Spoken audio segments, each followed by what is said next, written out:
Representative Elam.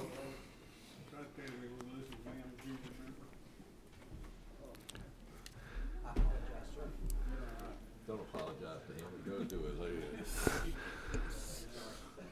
Well, I'd like to welcome everybody here today. We don't have a large crowd, but is it the volume up too high? Yeah.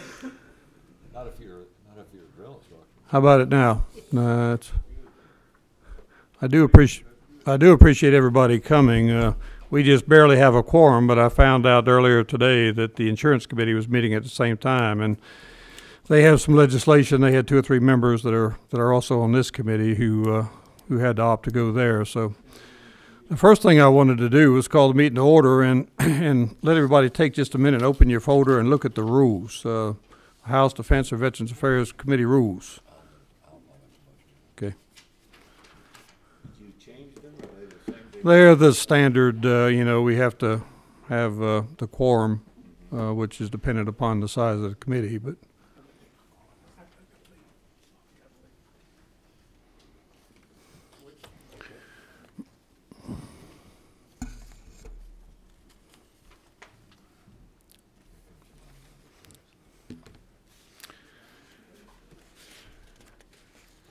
and when everybody is satisfied, I'd certainly entertain a motion.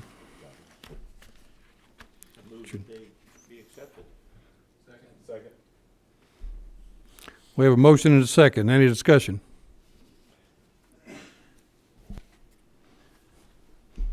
Hearing none. All in favor, say aye. Aye. All opposed?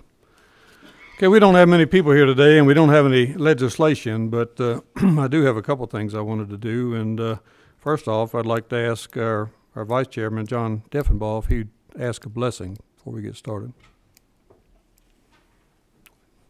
We thank you for your love for us, your concern for us, and we pray that we will be able to be servants of yours here in this capacity. We pray for the soldiers and the men in our state and country that carry guns and uphold the law for us. We thank you for your love for us. We thank you for your dedication to all of us, and we pray that we will learn to love justice, love mercy, and worship you. For we pray this in Christ's name. Amen. Amen. Thank you. And for those that aren't aware, this is my first day as chairman of this committee. I've been chairman of a lot of committees in my lifetime, and spent most of this summer as the chairman of the Pipeline Commission across the state, and I certainly got to work out with that one. But I'm the new chairman. As you heard me say, John Deffenbaugh is the new vice chairman, and John Pizzo remains the secretary, who's, I think this is 6 years? This will be my 5th Fifth year. year. Yeah, he is the holdover. We got a couple new members, and I think the process has always been in the past that we go around and let everybody give some type of introductory. And I'll start off, particularly if you've had some military service. I'd like to, for you to pipe up a little bit about what it's been. I joined the Marine Corps when I was 18 years old, and on the buddy system, 4 other boys that I went to school with joined with me. 9 months later, we were in Vietnam. One of them lost his life. One was shot in the leg. And today, I'm the only survivor. I'll be 70 here in April, and I think probably a service there had something to do with one of them had leukemia, and the other one got killed in a car wreck right after we got back. But I stayed in Marine Corps Reserve. They moved my unit from Savannah to Jacksonville. I taught some classes in law enforcement, and the CEO of the Coast Guard unit came over and told me that if I was interested in an inter-service transfer, that he would certainly give me his highest recommendation. So I transferred over, spent 24 years in the Coast Guard Reserve. I was an intelligence officer and a readiness planner. Probably that 24 years of doing that, I wrote the first 2 plans of coastal defense for Georgia and South Carolina, the first with the Coast Guard and the second with the Navy up in Charleston. And after 9/11, I was appointed Georgia's first Homeland Security Director. I did that for a couple of years, was in charge of the security for the G8 for the state and local. And then I went back to my civilian job which had been as a state trooper, and became the Commissioner of Public Safety for the last 7 years. I retired on January the 31st of 2012 and was elected to the House about 3 months later. So I've had a great career in the military. I appreciate all the things I was discussing here a little while ago with some of the members, that TRICARE for Life, that little check every month, and that TRICARE for Life makes things a lot better, and for some of what all of us went through during those times. So there we go. What's your number? 1. Representative Sandra Scott. Good afternoon. I'm State Representative Sandra Scott, serve District 76 out of Clayton and Henry County. I'm United States Army Staff Sergeant. My first duty station was in Korea, from Korea to Fort Hood, Texas, from Fort Hood to Nuremberg, Germany. And just glad to be on this committee. John? I'm Representative John Deffenbaugh. I'm District 1. So they've given me a very important district that I have to keep the standards high. I am retired Navy Reserve, and I spent all my time underneath the Market Street Bridge in Chattanooga. So, but I had 24 years with them, and like our illustrious chairman, TRICARE for Life is just fine. So I do appreciate serving here, and hopefully we can help veterans as they come up with needs and all. I know in the past I've been able to make calls to our commissioner here, Mike Roby, who has been outstanding in helping when he can. So I appreciate him being here, and I appreciate the opportunity of serving, especially serving with Bill Hitchens. Representative Elam. I'm Darrell Elam. I have the great honor of representing the Marine Base in Albany, Georgia. My twin brother. Hold on now. Sorry. Yeah. My twin brother, when we finished high school, he went in the Army, was killed in Vietnam at the age of 19. I went on to college and graduated in 3 years, and then felt like I should serve and joined the Marine Corps, and I am a retired major. I'm very proud to be a Marine.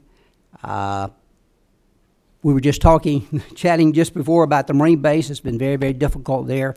Albany's taken some direct hits, and we're talking about in the millions in damage to the Marine base there. But it's great to be here, great to be honored as a part of this committee, Mr. Chairman, and to be a retired Marine officer.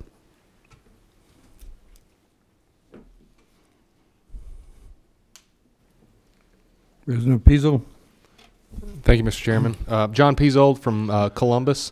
I don't actually have any part of Fort Benning in my district, but Fort Benning is certainly an integral part of the local economy in Columbus, and certainly have a lot of servicemen and women living in my district. And a new member today, and I've talked to him extensively. I think he brings a lot of background and a lot of service to us, and we're thrilled to have him. Thank you, Mr. Chair. It's Derek Jackson. I represent District 64. Retired naval officer, did 22 years in the Navy, made 7 deployments, 6 different ships. And I always say the Navy gave me more than what I gave it. I met my beautiful wife in the Navy. So our household, we have about 49 years of naval experience. And we have 3 beautiful daughters, one in which is about to be an oral surgeon in the Navy. And so we are a strong military family. It runs in our DNA. I've been retired now 12 years. I know I don't look it. I drink a lot of Dasani water. So it's a pleasure for me to continue to serve at this great state and to be on this committee. Thank you. And Representative Clark. Yeah, I'm just blessed to be on this committee. I did 6 years in the Army, and my whole family actually goes back all the way to the Revolutionary War, actually. So throughout my entire family, we've all served, and it was an honor to do 6. And I'm in District 98, which is Gwinnett County, Beaufort, Sugar Hill, Suwanee. And I'm just blessed to be on this committee and to hopefully helping out the veterans and the military community. And I think he neglected to say he was a Ranger and he was deployed to Afghanistan or Iraq, at least on one occasion that I know of. So, as you see, most of the people here have some type of military background, military affiliation, and I like to think that we're a nonpartisan group and that our basic precept for being here is to try and help those in the military. It's defense and veterans affairs. Those of you who have been in the military know there are a lot of veterans floating out there that have a lot of problems, and I deal with them pretty routinely. I've come to find out that former Chairman John Yates dealt with them on a regular basis, and they call the office all the time. Commissioner Roby wasn't able to be here today, as with some other people, but the governor called a department heads meeting today for 1:30, and most of the department heads are over there, and the Adjutant General and Commissioner Roby, and probably the next time Commissioner Roby will come up here and they'll give us an orientation and explain to you. There's a good process here. Very obviously, this is a state organization. The military primarily is federal. Even the funding for the National Guard is about 90% federal. But they have the ability through today's computer system to get into the federal computer system. And if you need help with veterans, my experience has been that they can get into the system and at least do away with some of the time problems that we have. You know, sometimes I had a fellow the other day. I represent District 161, which is Effingham County and West Chatham County. The 165th support group is there, airlift group, and the Mighty 8 Air Force Museum. And ladies, the public information officer there, his husband just got out of the Army. He's an airborne ranger and had bad knees. And when he went to the VA, he found out that it was going to be 2 years before they could even evaluate his case.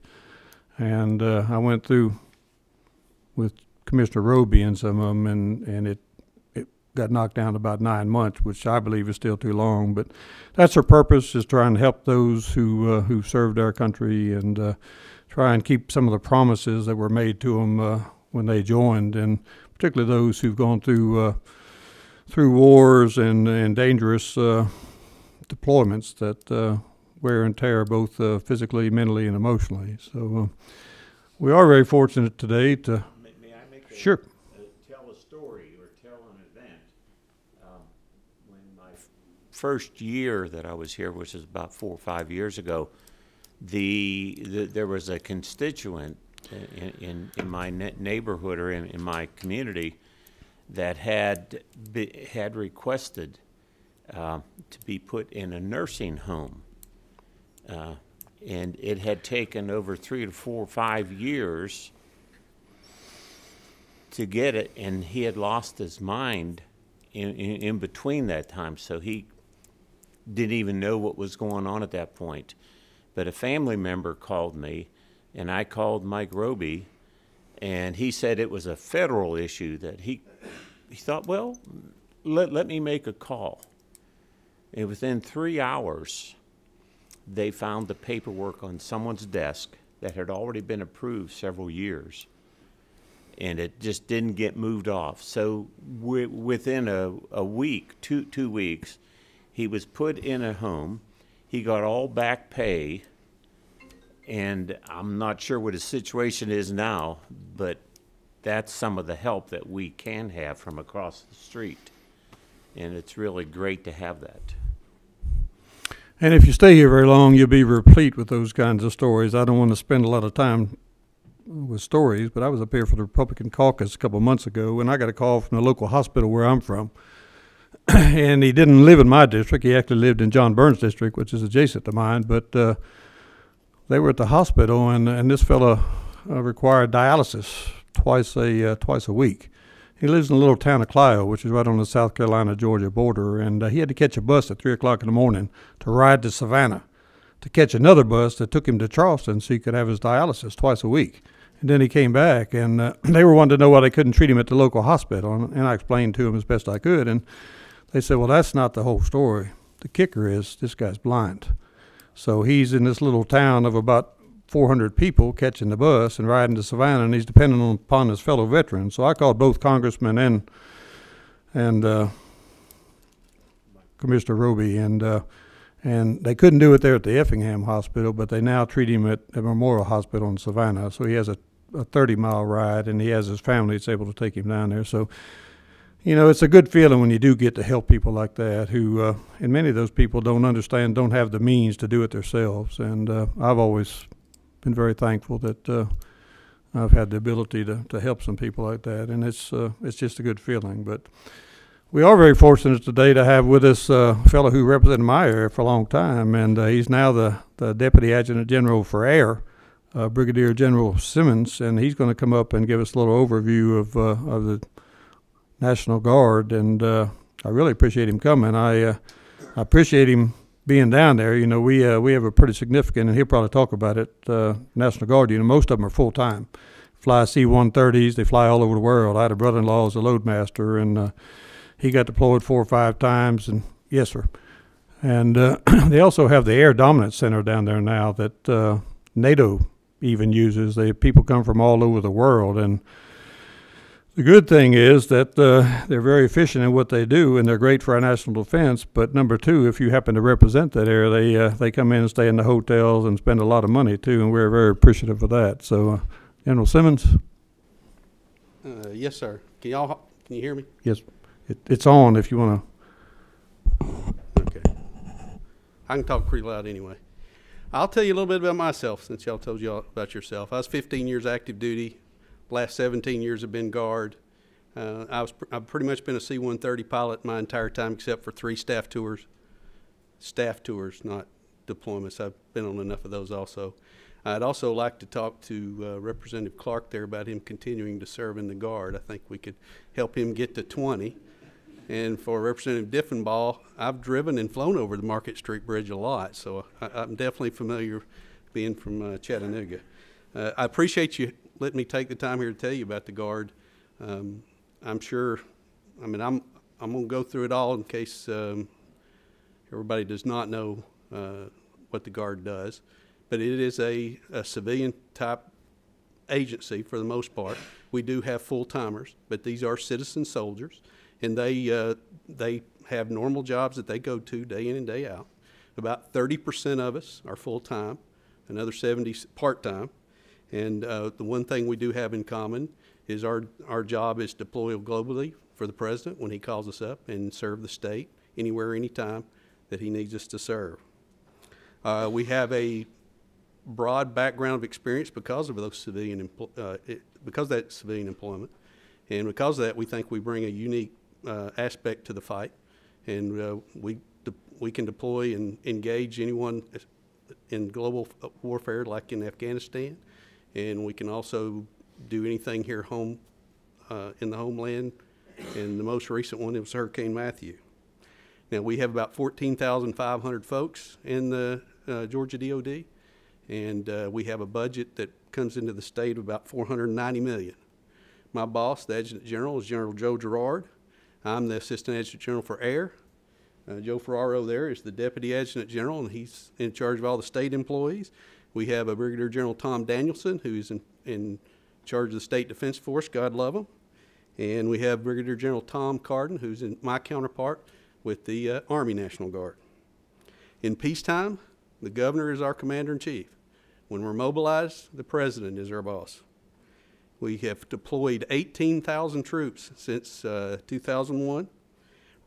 This past year, we deployed about 1,200. Right now, we got about 250 deployed.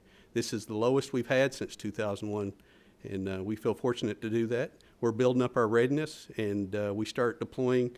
Our next big deployment starts in on the air side this coming November, and they'll be gone over Christmas. And that's the 165th Airlift Wing down in Savannah. We have 7 Well, the Army calls them major separate commands, and then we have 2 wings. So we have 5 major separate commands in the Army, and I'm an air guy, so I'm going to quickly go through those. But in the Atlanta area, we have the 201st Regional Support Group. I mentioned that one first because that is our Homeland Response Force, about 600 strong, and they respond and they're regional. They'll support other states, but we do have one here located in Georgia. Got the 78th Troop Support Command, and they're just in charge of training. And then we also have the 78th Aviation Command, which is also located there at Clay, which is, they're in charge of our rotary wings. We also have the 648th down in Columbus. They have the engineers and the artillery down there. And then over in, I forgot one.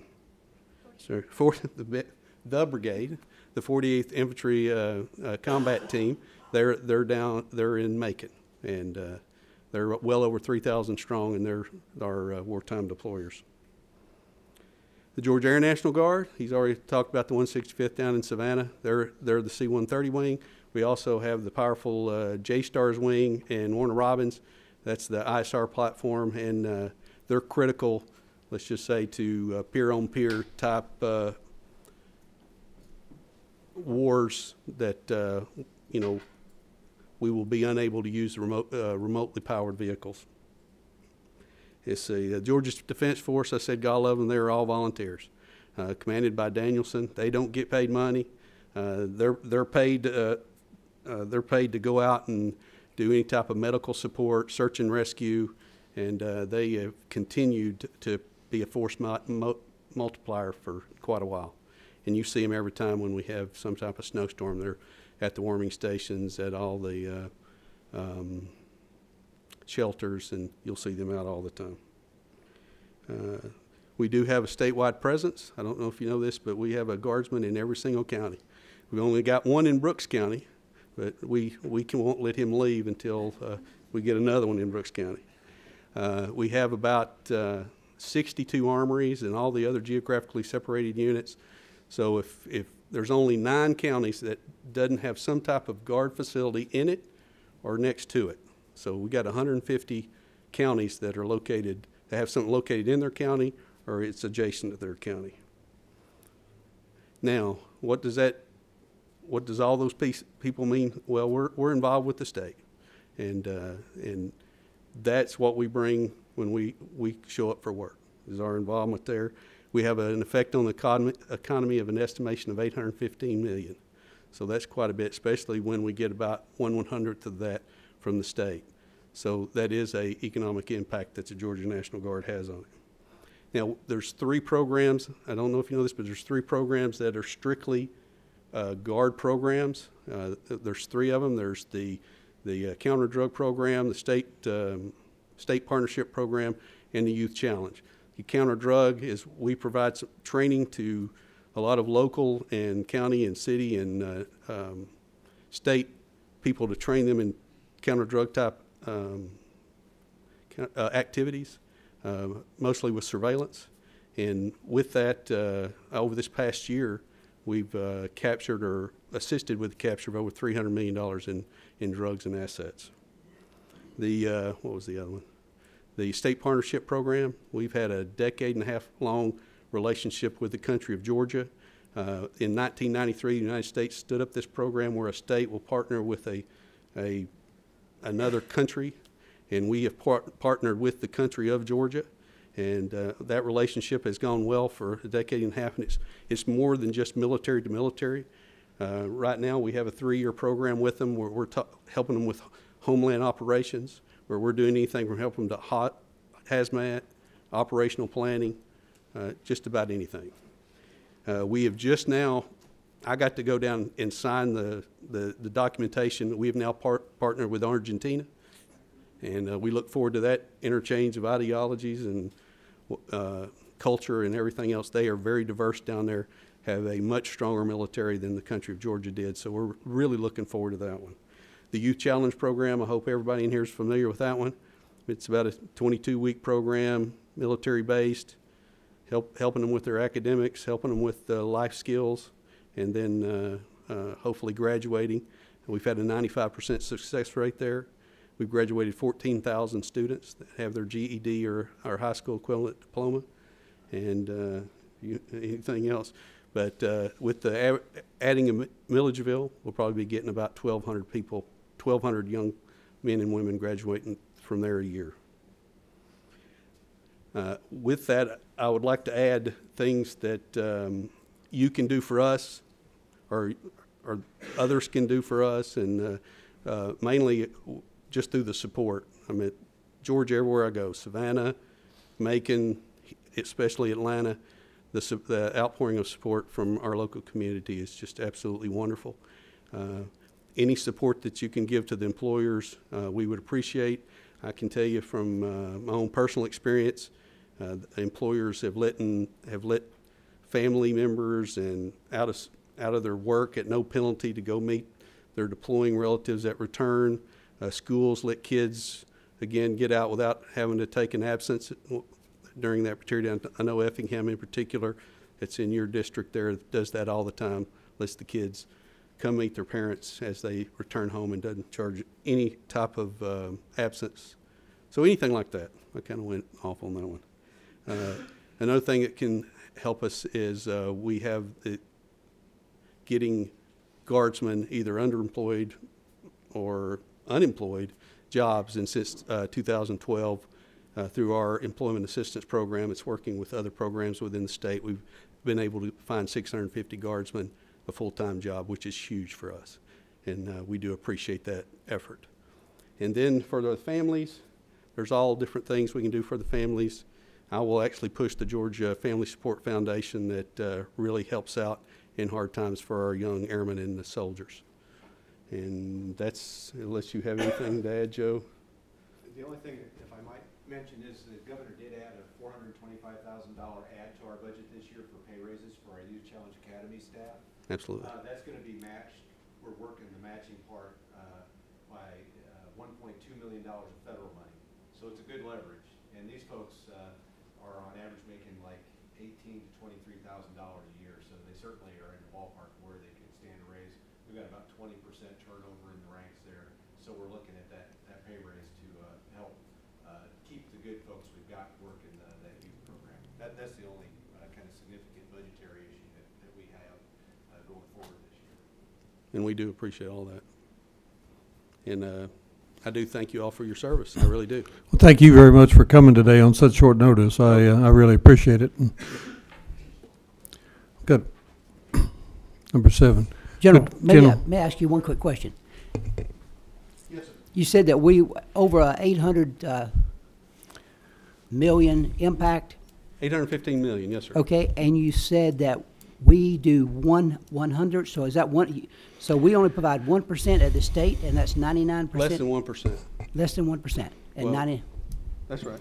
Our state, it's real close to, well, our state budget is actually right at 10 million, so it's maybe 12. Wow, that's awesome. Okay, thank you. Or 1.2%. Got one more question here, General. Yeah. Thank you, Mr. Chair. Thank you for your service. Yes, sir. And since the word turnover was mentioned, this is around staffing. Do we look very strong in terms of enrollment, volunteers? If not, what are we doing to help mitigate that? Are we doing any kind of marketing? Because I know in my district, I go and speak to the JROTC at all the high schools and strongly encourage them to think about military as an option because we often don't really advertise that much. So I try to do my part in my district. And I was just wondering, since the word turnover was just mentioned, how are we doing on staffing?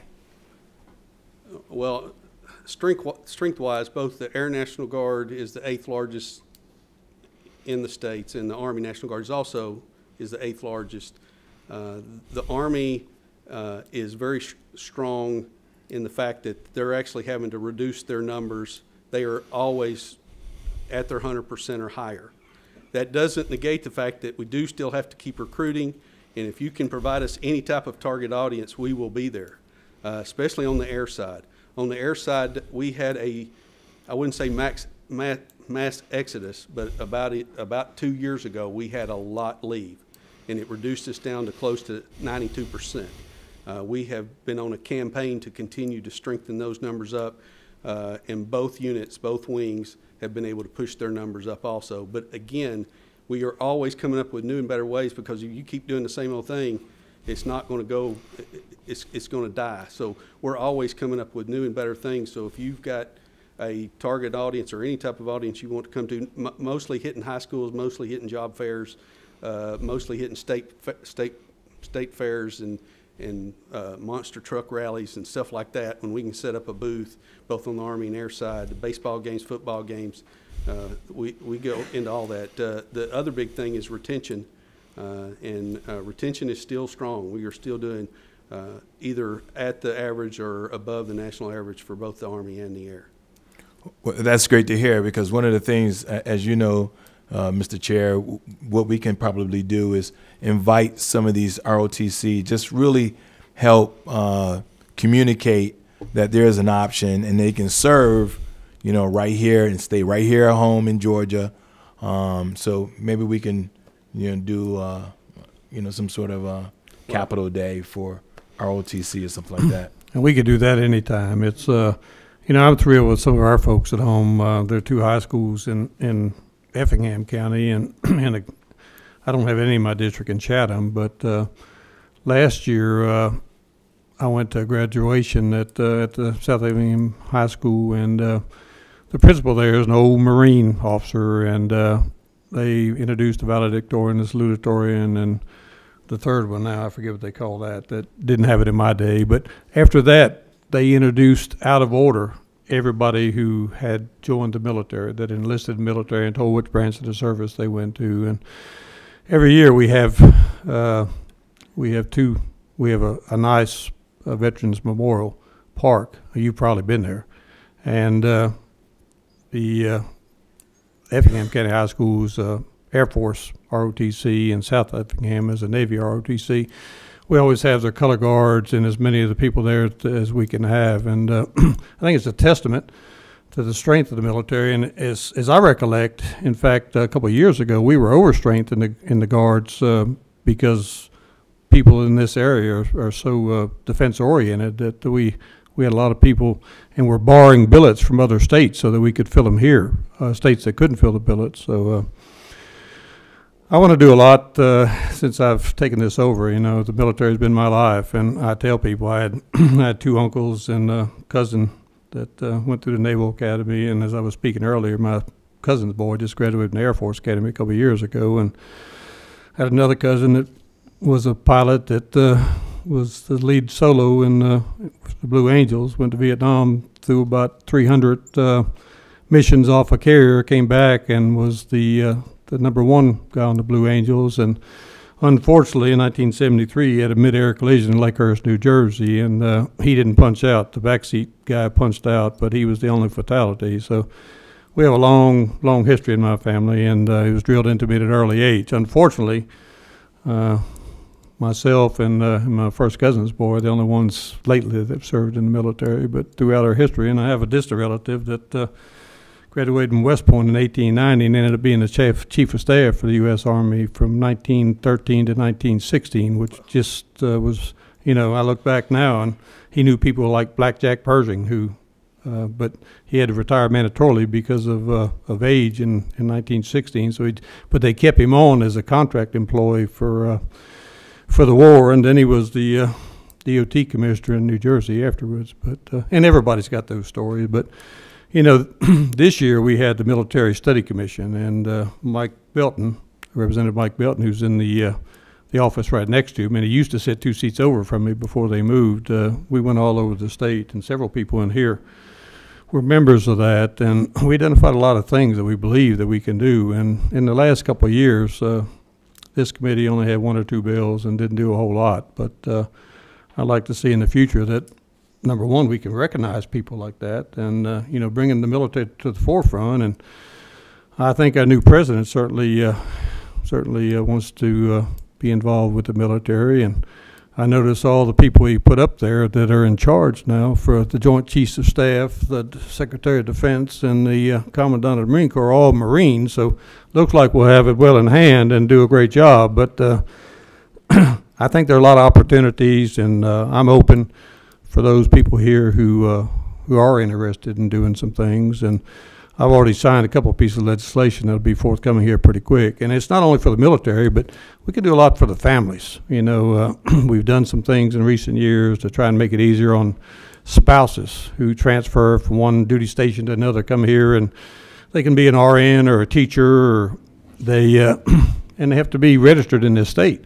So they leave one state where they're certified, and they come here, and they can't involve themselves with their occupation. But we've tried to change some of those. We've been effective. I carried a bill last year. The Army Rangers at Harlem Army Airfield, many of them live in my district, and they came to me, and they've been deployed on a regular basis. And unbeknown to me, if they don't pay their ad valorem taxes, they get penalized. So if you're sitting over in Afghanistan or Iraq in a hole or a bunker somewhere, and your birthday rolls around and you hadn't paid your taxes, they put a 10% fee on you. So I introduced a bill that gives you 60 days from the time you return from a combat zone authorized by the President of the United States by executive order, that you don't have to pay that extra 10%. You still have to pay your taxes, but it didn't cost anything. But it means a lot to some of those guys. When they come back, they get hit with a darn bill for being in Afghanistan or Iraq serving their country, and they very obviously can't drive down to the tag office and pay their taxes. So there are a lot of things we can do. I was negligent in not introducing Joe. I planned to do that. Joe Ferrero, who's been a longtime friend of mine. He's worked in state government, and he's a retired colonel in the Air National Guard. And I was always surprised he didn't make general, but I guess because he's an attorney, they wouldn't. But we had a late arrival here. Representative Prince has been on this committee for years. He's a retired lieutenant colonel in the Army and represents an area out of Augusta, and he's certainly a great addition to our committee. But and any more questions for the general? Thank you very much, sir. Thank you. Representative Prince is going to give us a little of his background. Thank you, Mr. Chairman. I think you basically done that already. Representative Brian Prince, I represent Richmond County, parts of Jefferson County. Fort Gordon actually is in my district. I don't have any votes out there, but I got lots of support. I retired, as he said, retired lieutenant colonel from the Army out of Fort Gordon. And again, as the chairman mentioned earlier, we're on the study committee this summer, so there are a lot of things that are coming across House bill today. Hope scholarship opportunities for those guardsmen, whether they live in or out of the state of Georgia, if they serve in the Georgia National Guard. So we'll see where that goes. It's sponsored by, I think it's Representative Blackman down there. Right. As the chairman said, there's a lot of things so we're looking forward to helping veterans and as well as guardsmen to do that. We also had an opportunity to visit North Georgia College this year, so that is a well-kept secret in Augusta. A lot of people don't know about it. So I think if we get that out more, as Representative Jackson alluded to earlier, we can start getting more people, not just to become part of the military, but actually have the opportunity to stay at home and serve their home state. So I look forward to working with you. Again, Chairman, And just like the service academies, North Georgia is free if you're in the Corps of Cadets, and that's a real opportunity. I told some of them, one of my cousins went through there, and he works over at the headquarters now. He's a major lieutenant colonel, and he married a girl that graduated from West Point. So that's a great opportunity. And General Gerard isn't here today, but I was surprised when we went up there. I didn't know he was an identical twin, number one.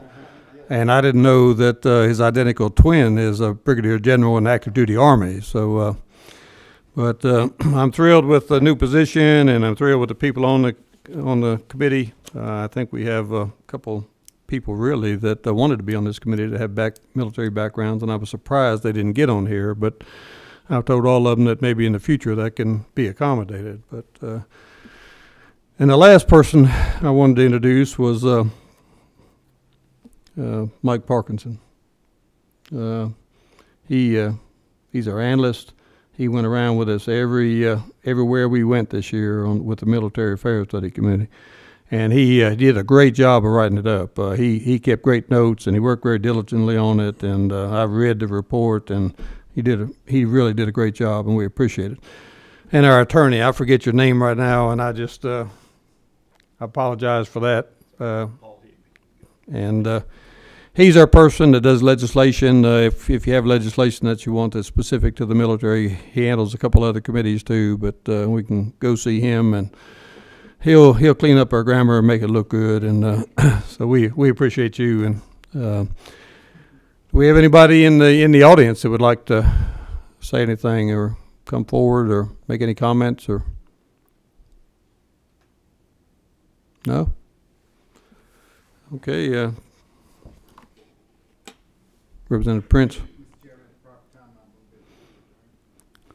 Have a motion to adjourn. Do we have a second? Second. Any discussion? All in favor signify by saying aye. Aye. All opposed? We are adjourned. Thank you.